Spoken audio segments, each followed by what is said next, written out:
Good morning. How are we this morning? Zambia is hot. I don't know if every part of Zambia is hot. Where are you tuning in from? It's a happy Thursday, but I'm all geared. I'm all geared up. I don't know what's happening where you are. It's an amazing Thursday, and we'll quickly delve into our Purposeful Love, the School of Marriage, which we launched this month, and we simply building on a number of topics. I've been posting, different. I've been, ensuring that we try to get whatever it is that needs to be gotten from different angles. We've been talking about issues of infidelity, single men and women, how they need to navigate through relationships, different topics. So today, again, I'm going to see how we can do a buffet in our conversation so that I can cover a number of people that have attended this particular session. So let's begin with issues of infidelity. Let's quickly deal with that, and then I'll briefly talk about single ladies, age gaps, and being a side chick, issues of divorce, what it is that you're supposed to do. Okay, so we began last week and we touched a few areas on infidelity. I think what has been, shocking me in the years when I've sat on the other side of the table has been the reaction, the reaction of the offended. I think that is what I would like to really get to emphasize, because the reason why we want to set up the school and train, everyone, the training is not because we are saying when you enter marriage, your spouse will cheat. The training is that in case such a thing ever happened, it's important that you kick in the lessons that you learned, because many people, let's begin with wives.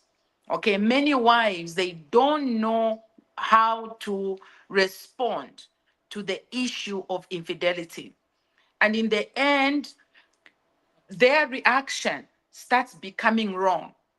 Their reaction even beats what the person has done in the way they behave. And so at the end of the day, and I want to really put a disclaimer here, it is very painful when two people come together and they say those vows. We do not expect any other individual to go out and begin cheating. That shouldn't be done. So I want you to understand that I do not, and I do not support any person walking out of the matrimonial home to go out and cheat on the spouse. The whole issue here is, when this thing happens, what is it that you're supposed to do? And what is it that you're not supposed to do? I think there are several things we need to talk about.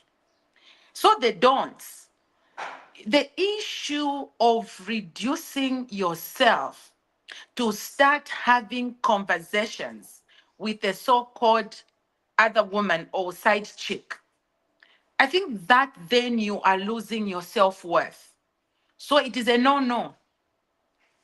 One of the things that you shouldn't do when there is infidelity is for you, the wife, to lose your self-worth, to begin having conversations with the other woman.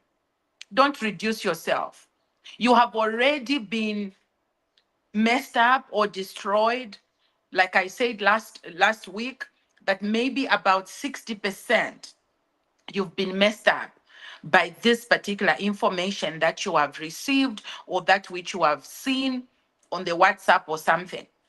But for you to even pick up your phone and starting to phone the other person to tell her, don't you think he's married? I'm the wife. Stay away and all.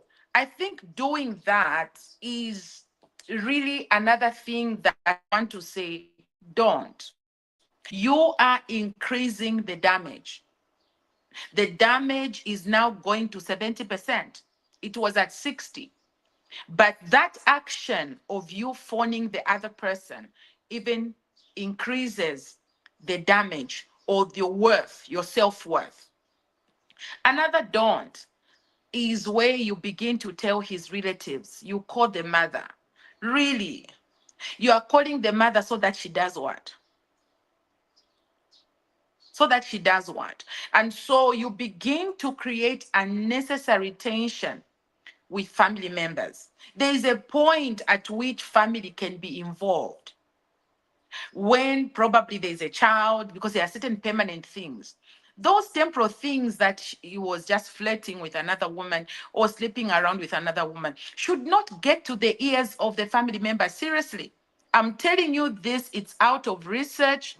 It's out of so many couples I've handled, that those that have involved families, usually their marriages do not survive well. They are pointers of distraction, and most of the times those distractions are coming from family.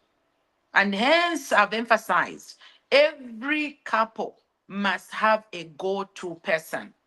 You need to identify a mentor. You need to find somebody who is neutral, who is wise, whom you can confide in, and they are able to keep your secrets. They're able to guide you with that focus. And mostly, I would suggest find somebody who's prayerful, somebody who has that connection with God, be it a couple or an individual. It is important, because the issue of you calling the mother about what he has done, what would the mother do? And that is why you get disappointed. Okay, you get disappointed because you find that the mother now does not do what you thought she needed to do, and then you begin to get angry. Like I gave an example last week, that maybe your father-in-law was worse.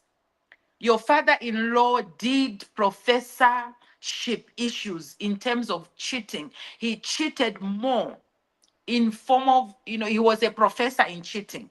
And your husband, he has done a necessary, type of cheating. That is why you see your mother-in-law really not coming forth to the party and really doing what you expect her to do. That is your home. Learn how to sort issues within your home. Involve a coach, a trained coach, involve a mentor to deal with what is going on. Go through the processes of healing. Okay. The other thing that is, it doesn't work. Okay. It doesn't work. It is to use sex as a bargain. Now that you've discovered, okay, now sex is a bargain, okay, because now you've realized that you can be sick. Listen, he's been cheating for the past 2 years. What will that one day change? Okay, you've just discovered. And so you now begin to use sex as a bargain. It begins to now eat into more distraction. And I'm not saying you've discovered today, immediately you can, start having, love making and everything. No, but there's a way in which ladies take it to another extreme. That because of the cheating, now that you've discovered, it's now a song every time you're supposed to come together. That is why the issue of counseling or coaching, when you engage, there are certain things you need to start doing in order for you to get back together, because you cannot choose reconciliation and your behavior and your activities are divorce oriented. There is no way. You may think that you want to reconcile in this marriage, you want to heal, you want to forgive, and yet you are using sex as a bargain. You can't, because what may have even led, though that is not really a support, what may have led your spouse to stray has been the same issue of sex. There are so many people that need refresher. Just like today, tomorrow, and Saturday, we are doing some refresher courses. We are training issues of marriage because we are not going to ignore that we have a snake in the house. There's so many people when we sit in these meetings to talk about issues of sexuality and a couple coming together. There's a lot of being led back sexually, especially the so-called believers. And if you've been to labor ward, you need to know that when you've been to labor ward, your body is not the same. You have lost some elasticity, you've lost some muscles, and so on and so forth. But you can't sit idle. You can't sit idle saying, oh, it's hot. Oh, because I gave birth. Oh, because there is a way in which you've got to work out. You need to work out your body to get back because you don't want a situation where, like I said, it's not an excuse. But why would you want to allow your spouse to stray away just because there is no proper lovemaking in the house? Better prevention than cure. Better try your level best to cultivate your sexual lives, so that it shouldn't be an excuse. If he actually messes up, let it be his ancestors, let it be his own lustful desires, and you are not the excuse or the scapegoat of whatever the behavior may be displayed there. So the bargain, this comes in a little louder in conversations from the time your husband cheated 2 years ago, 3 years ago. It is still now what is being used as a reason for the two of you to get back, to reconnect and get that, mojo back, that connection back. You cannot continuously now use sex as a bargain. Another thing that is a no-no that I've also observed is too much detail. You want a lot of detail in the conversations. When you overly analyze the reason why the other person cheated, many times they don't even have a reason. Many times they don't even know what to say. So when you are looking for too much detail, what will that detail do? Maybe I'll feel better. No, you won't. The fact that the person has admitted they've been cheating, I think it's enough. Then finding out which lodge, how many times, where. Why would you want to destroy yourself further? In the school of marriage, we will be tabulating the things that you are supposed to be doing and the things that you're not supposed to be doing. And I'm telling you the truth, these secrets that have been researched and they've been proven, and those who have followed through the rules have been healed. Those who want to champion, to think that there are ways, they want to still interrogate every day. They want to be zooming into the problem. They wake up, they want to zoom into the issue. They want to, my friend, those things don't work. There is a way in which you've got to start learning to apply formulas that work. Overly analyzing the matter, analyzing the issue, getting too much detail does not bring any healing. The moment you've spoken about the issue, you've understood what may have led, whatever, you can't even understand anything anyway.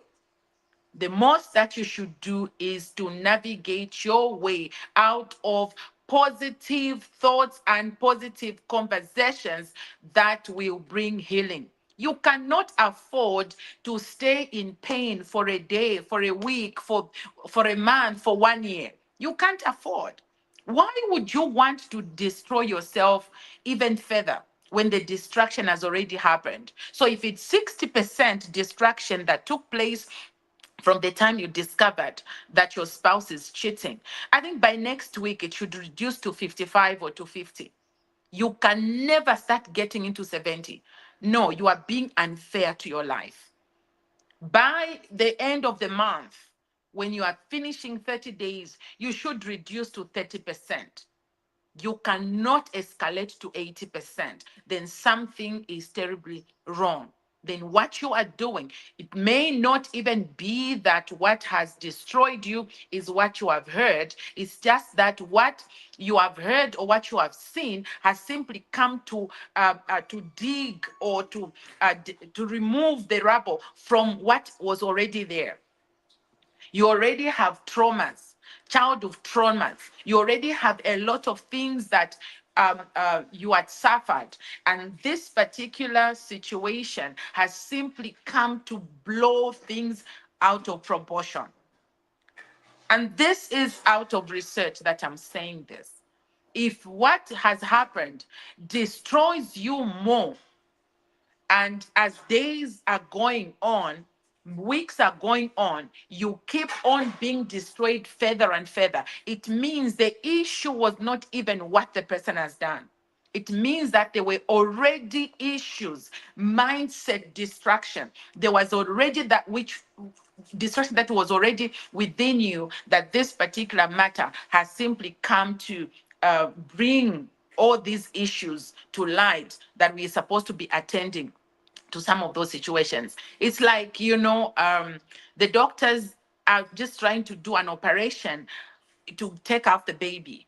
Okay, maybe you're pregnant and you need to have cesarean section. Then eventually they discover that, oh, even the kidneys now are not working properly. Oh, the liver is not working properly. It means those things haven't been caused by the cesarean section. Those things were already there. What has happened is opening up that womb has now, aggravated other organs that were already messed up.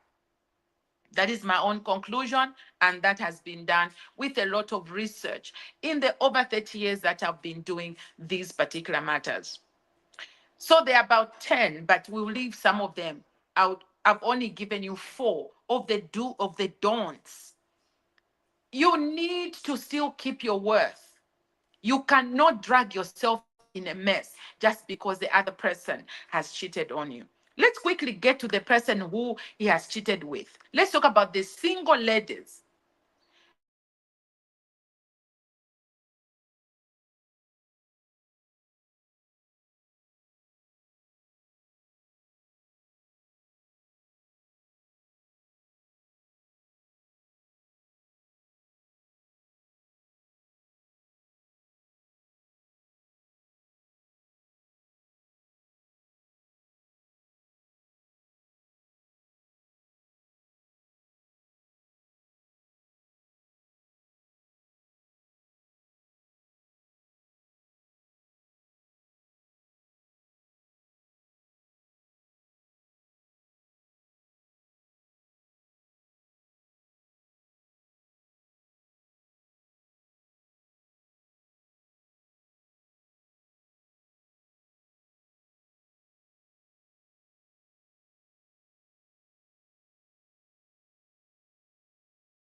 Okay, we were kicked out. Internet was just messed up things. Okay, so I was talking about the other woman. Okay, the other woman. This other woman, we can pick some of the lessons because this particular individual, all what she wants is to maximize the time that she is with your husband. And I want you to know they've got no business to be talking about you. They have no business to be concerned about what is going on. You are the one who is concerned about her. That is why you cannot, even share your energy thinking about her, trying to check her out on social media, what she's doing, and so on and so forth. She has no business to be checking out on you. All she knows is that she needs to be with this man, and your issues are not even in the picture. So she maximizes. And I was talking about the 5 hours. She maximizes because this man has to run back home. She maximizes on that. And she prepares herself, she prepares her body to have good sex with your man. When your husband comes, is home, it's begging for sex, begging for sex. Even when it is offered with so much relaxation. And please, I need you to hear me with your heart. Do not be dismissive because these are things that are causing distraction. It is important that this particular individual, whatever it is that they are doing, and they are aiming to enjoy. Okay, they're aiming to enjoy. And most of them that are here now, they're not even after so much money. They are not even after your money. They are not even after whatever. They are just after that companionship and that particular moment to feel loved and for them to give back love. But let me tell you something. As you are being cheated, because some of them will tell you that, oh, my wife and I are having issues. So we are, living in separate bedrooms. I mean, come on. That is a lie. That is a lie. There's nothing like separate bedrooms. There's nothing like we are divorcing. Somebody who divorces is somebody who is committing suicide. You do not, and you divorce. All this story of we are still on, leave him alone. I'm speaking this to my daughters. Leave this guy who is still committed alone. Do not be the reason why the other woman is crying. Do not be the reason why other children are crying. Why would you want to bring children here on earth that already are having a curse? Because this woman, as angry as she is, I want you to know, because there is a cause. So when she speaks and she goes before the Lord to cry out to the Lord, this is why some of the children end up in a mess, because you have offended another woman. And that is why you cannot. There's nothing like, oh, he's my soul tie, he's my soulmate, he's my. No, the guy is committed. Let him hand his mess so he can show to you that he loves you more than the wife. But I want you to know it is temporal. That love is infatuation. He's not into you. And so, even these conversations you want to start having, where he comes to you to discuss his home, stop it. You don't want to have anything to do with his mess. Stop it. Cut it off. Be wise enough and heal. Even you, the reason why you are allowing that broken man in your life, because you are equally broken. So, find some mending. Gravitate towards God so you can fill that gap that you have that causes you to attract married men. Why would you want to think you are the clever one? You are the sharp one, and he starts cheating with you. And when he's cheating with you, and then what? You should be the reason. How do you even feel that he's rushing back home?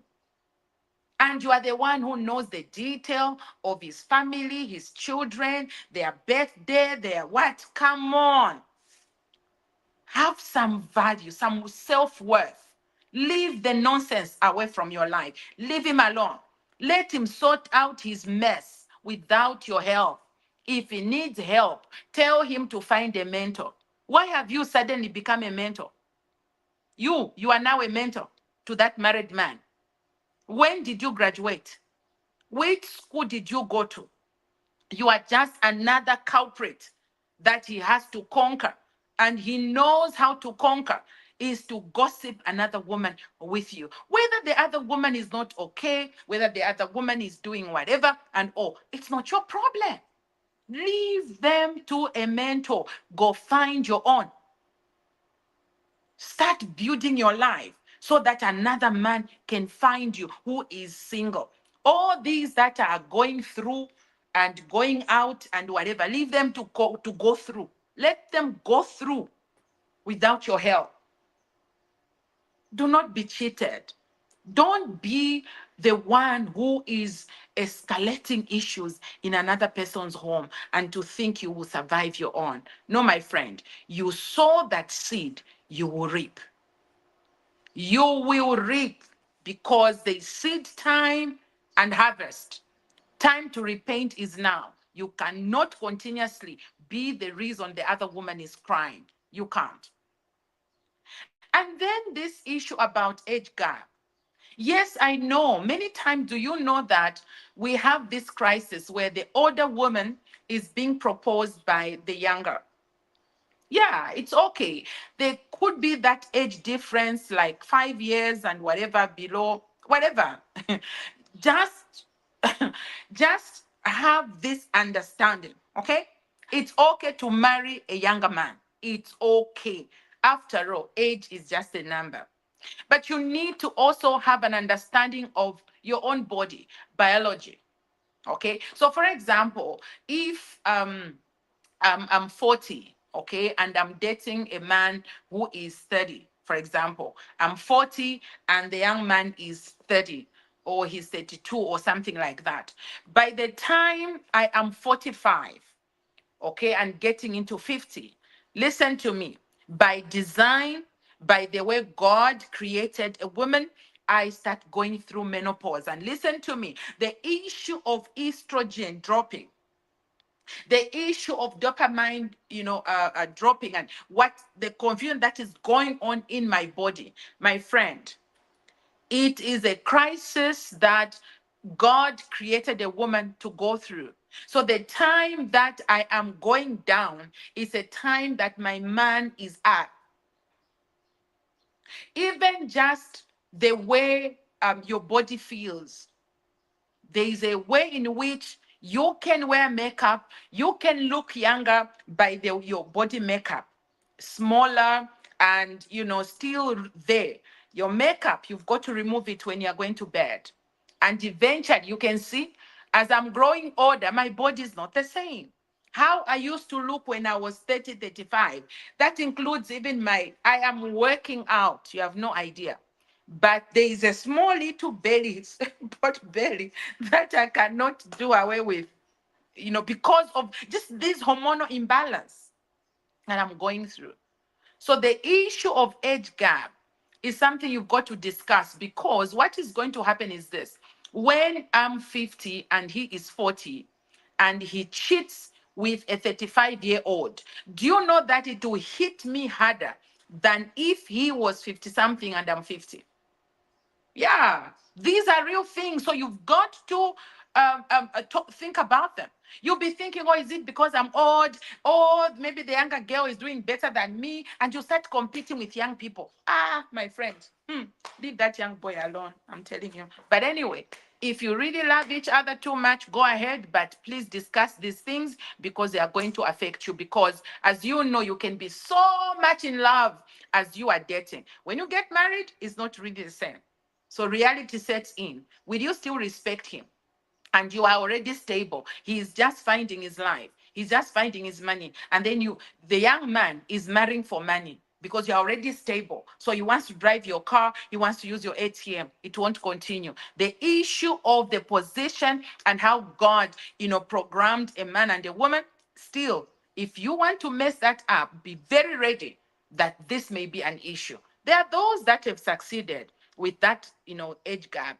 that one is 10 years younger, it has succeeded. And you young girl marrying an older man, because in your description you want a man who's stable, a man who's mature, a man who's like this, a man who's like this. That man looks like one who's married.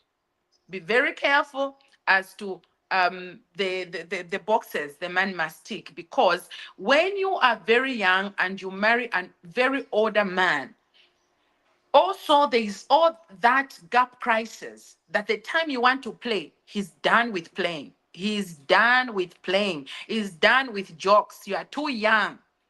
And so you will find yourself cheating with a younger man. All that is just a mess.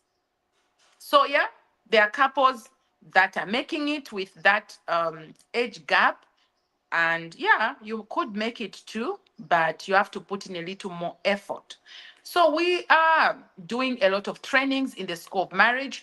Do sign up for the school of marriage. We are running 10 months school of marriage. We are also doing these 3 days. If you are hearing me just now, please, you can join in and come and meet us this evening when we will be doing some refresher. You may have already undergone some teachings, but come, we do some refresher today, we do refresher tomorrow and Saturday, so that you can just, you know, do you and be a happy bride.